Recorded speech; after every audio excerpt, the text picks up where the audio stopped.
Hello, good people of YouTube and Azur Commanders.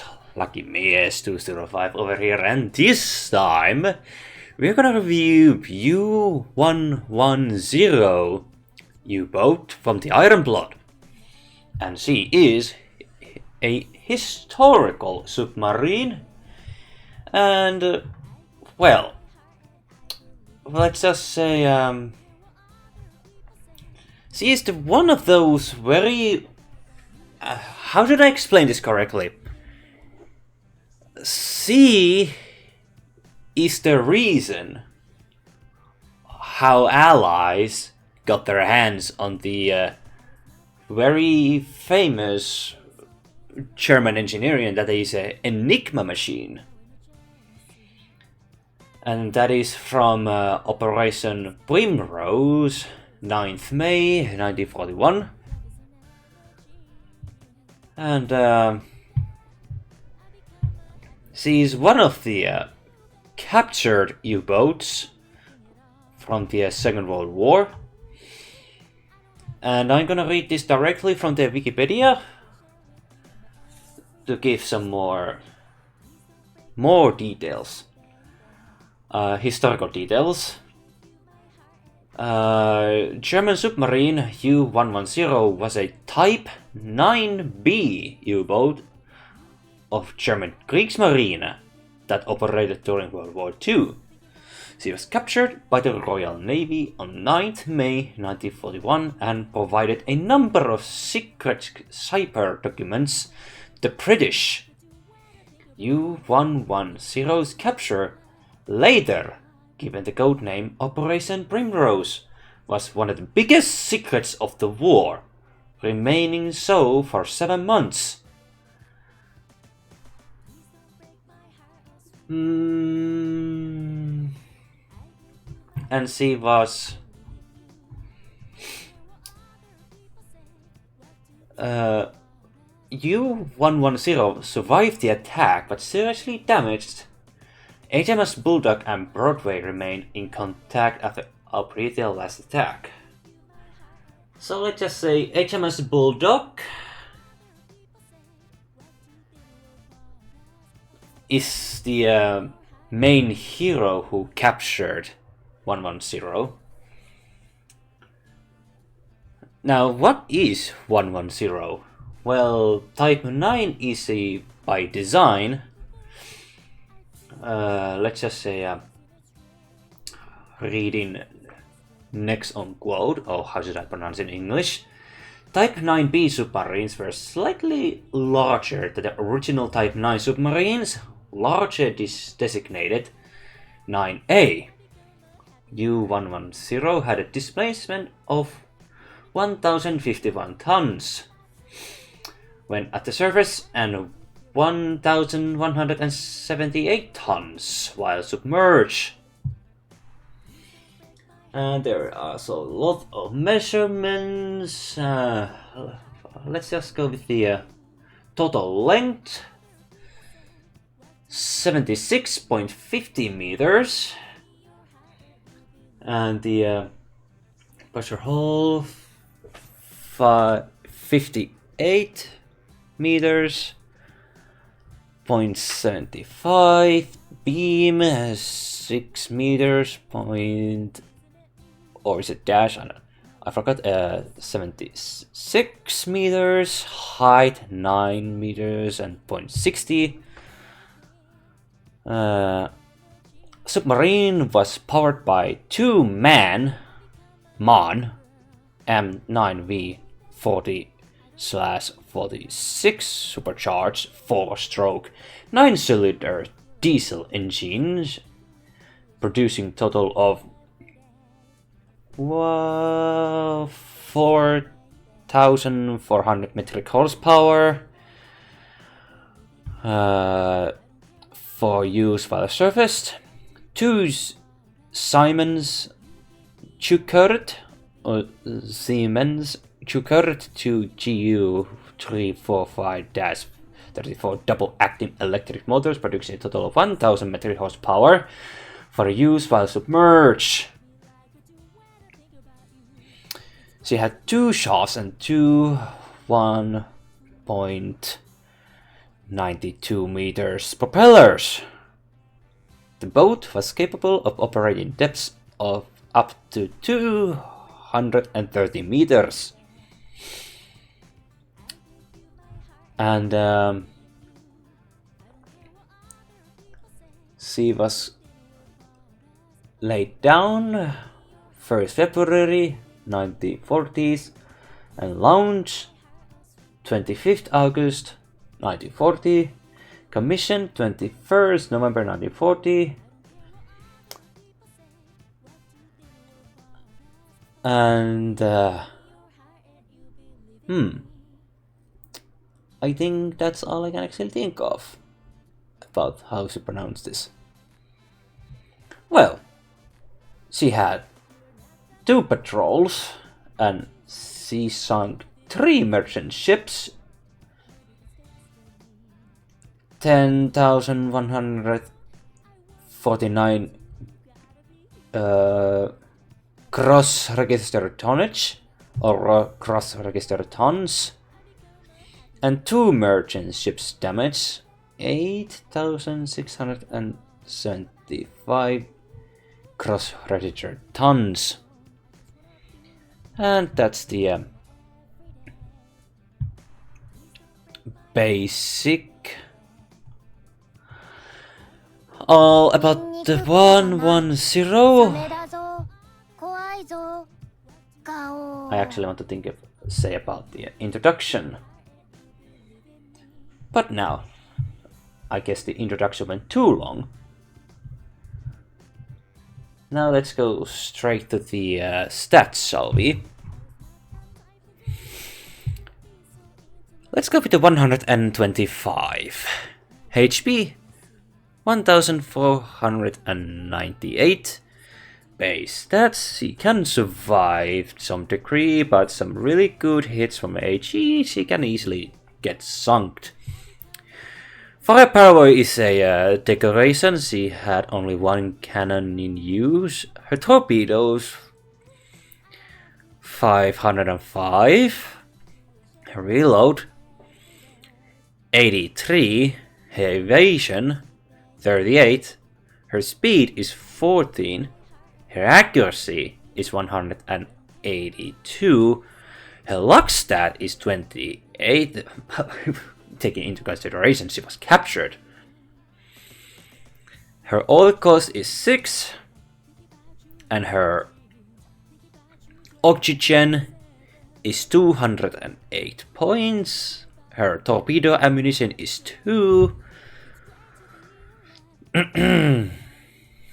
And her submarine range, it's not bad, it's very decently well balanced. Now, as for her oxygen, that means if you put the dot between 0 and 8, that's basically 20.8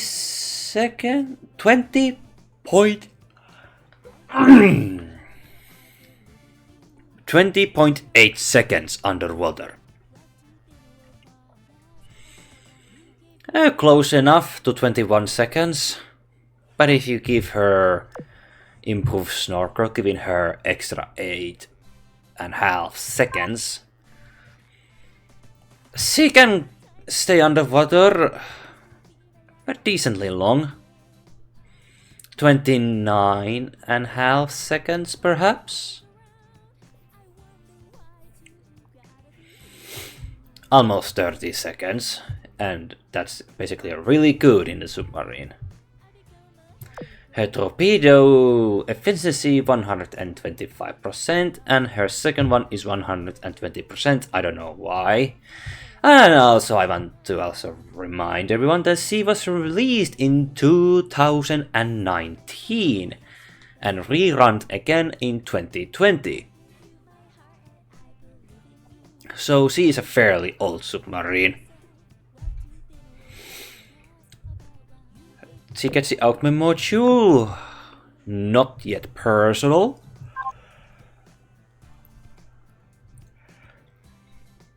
I highly recommend having kunai. Or let's have some better ones. Dagger increases this ship's torpedo crit rate by 10%. It's all up to you, which one do you prefer? Now let's go with her skills. The historical is a code-breaking game. When entering the battle, applies a random level 10 buff to all your other ships, which lasts until the end of the battle. But because this is a random... yeah, I'm not sure about that, how useful it is.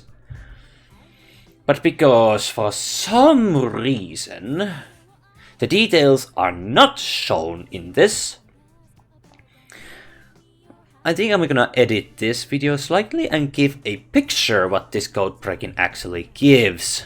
But I'm gonna read it anyway. While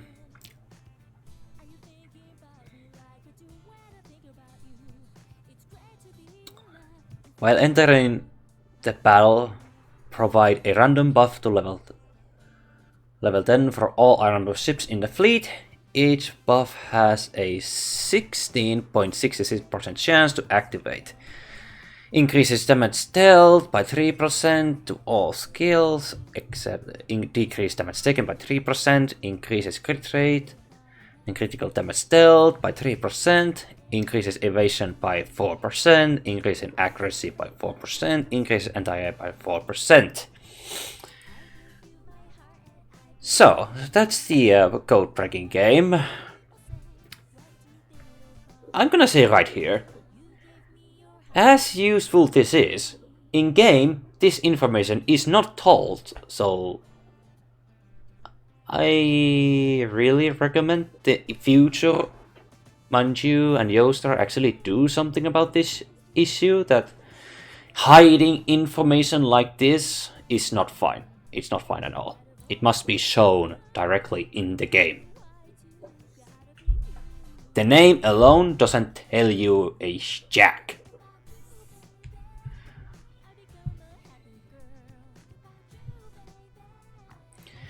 Now, for the Wolfpack tactics, for each aircraft submarine in your fleet, increase disposed torpedo reel and accuracy by 6%. And all-out assault activates all-out assault 2 type 9B immediately after entering the battle. And the limit break actually should show us what does it look like, and it's very simple, nothing special. She has skins, quite a lot actually, respectful amount. I have to admit, I sometimes forgot.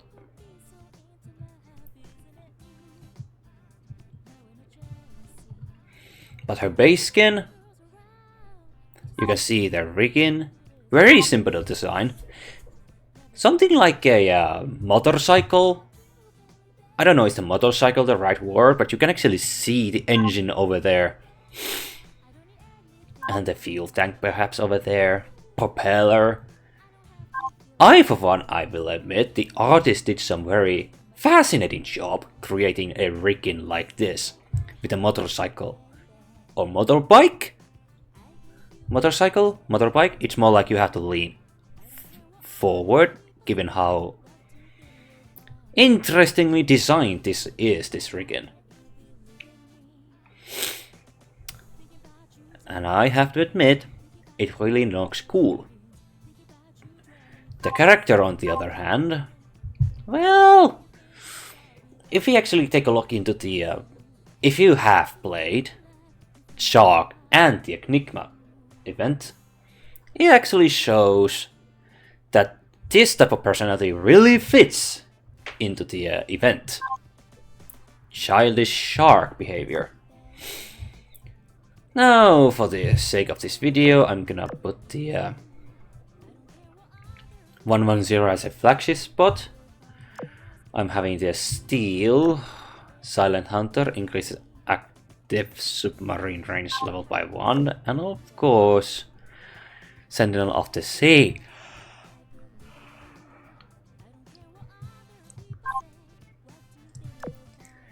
Now, without further ado, now time for my final opinions about 110. Hello, and voiceover Lucky Miss over here, and U-110. I admit, she could be good if the skill, the code-breaking game, was it? Yes. Yes. Code-breaking game, the Enigma machine. Now, to be fair, she is released back in 2019 and re-released on a rerun to 2020. So she is an old ship going with the old way Azur lane gameplay. However, now that we are closely to the 8th anniversary while this video is made, the code-breaking game actually has a hidden potential. And if you actually log other ships in this game, they are reasonably so strong that you have to start asking where's the balance. There's a balance in a way, but they're still ridiculously powerful. 110 on the other hand, she is an elite ship.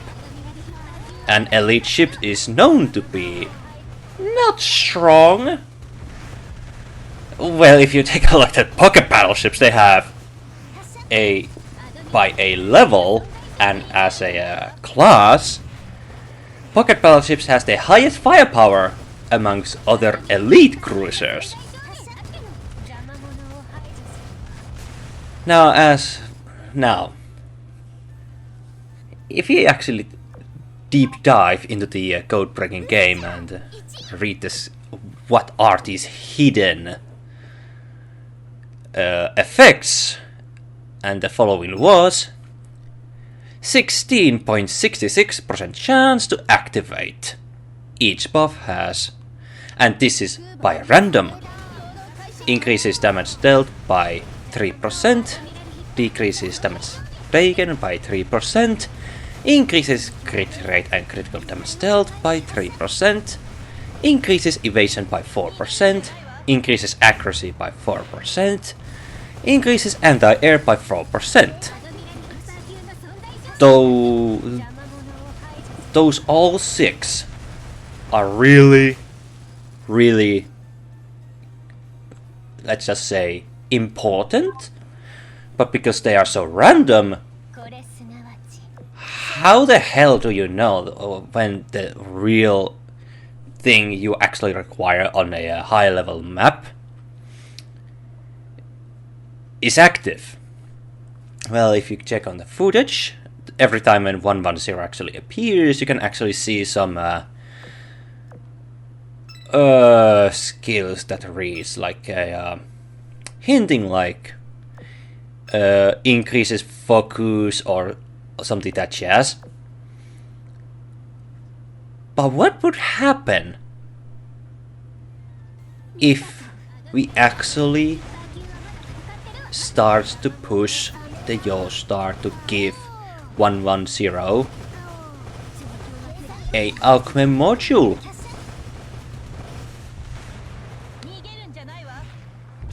And the Alchemy module could actually make 110 the most powerful support submarine in the game. And why I say this? Well, take into account what the code-breaking game actually is holding, and they are working only by a random. What if we make this elite code-breaking game submarine into a real code-breaking game, Enigma Shark? And that is, let's rewrite the skill in a way. When entering the battle, provides a level 10 buff to all Aeroplot ships in your fleet. And each buff is activates our following. And then we have increased damage dealt, damage taken, decreases damage taken, increase critical rate and critical damage, increase evasion, increase accuracy, and increase anti-air. You could actually make 110 the most broken support submarine in the game if you activate all of these juicy stuff just by existing in a battlefield. And now that we have map 15 and 16 that are complete rotten cookies in the shelves, this submarine could actually help your Ironblood fleet and Ironblood members over there. All we need is just having a 110 with the augment module that gives this submarine the ultimate skill that makes her the most useful submarine in the game. That's the only thing she requires. And I highly recommend that you actually ask Joestar to make this submarine very and really the most game-changing submarine. And we already have very strong ships already in the game. So why we must leave a potential like this behind? Not in the slightest. Not in 1,000 years. We must not leave this good potential slip away.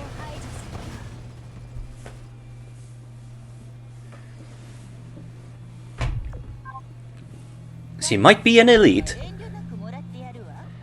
but it just requires a really good augment module and just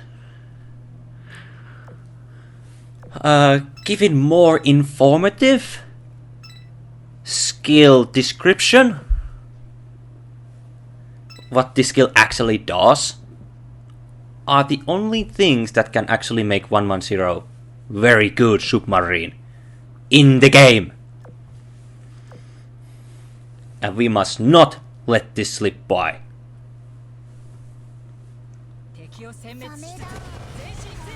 And that's the only thing that I can actually think about the 110 at this point. I had to actually think and stop and rethink again to realize how much potential is hidden here. And now I'm here telling you this in this video.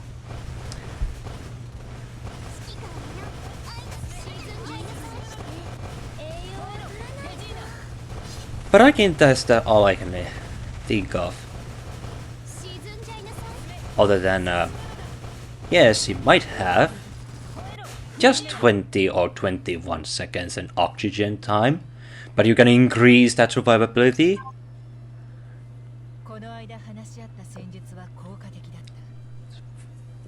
by 8 seconds, 8.5 seconds, giving her closely 29 seconds, or somewhere 29 seconds.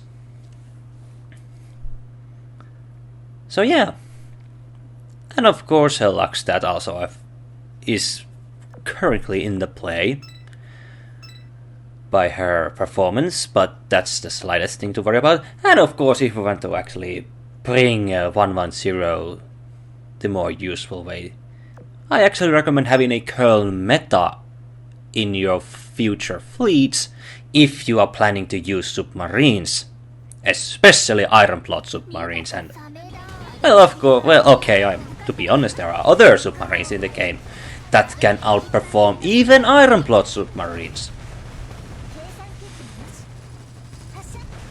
But curl meta is helping submarines so much. So don't miss about that fact. All we need, I'm gonna say this one last time before we end this video. We need Augment module that can rewrite the skill description and given all this buff in one go to making her the most powerful support submarine in the game thanks to Enigma machine. My name is LuckyMias205, thank you so much for watching. What are you thinking about 110 and the potential of code-breaking game idea? Let me know in comments down below, it also helps in YouTube algorithms. Thank you so much for watching, please take care of yourselves, and I hope to see you on the next one. Bye for now.